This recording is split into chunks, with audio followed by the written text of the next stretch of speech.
नमः शिवाय महारुद्राय। हे बाबा धवलेश्वराय नमो नमः।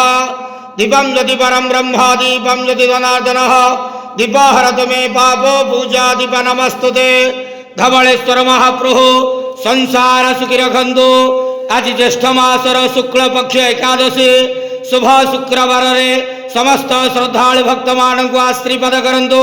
मनस्कामना पूर्ण करंतु। कर्म क्षेत्र उन्नति करंतु। ग्रहरिष्ट खंडन करंतु। जगतर मंगल करंतु।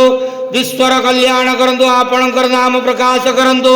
सेवकर डाक श्रवण करंतु। समस्त गुआवसा भक्त मानकर मनस्कामना पूर्ण करंतु। बाबा धवलेश्वराय नमो नमः। संसार सुखी रखंतु आनंद केवार। हरि बोलो। आज एकादशी शुभ शुक्रवार रे समस्त श्रद्धालु भक्त मानंकु आशीर्वाद करंतु आनंद केवार। हरि बोलो। बाबा धवलेश्वराय।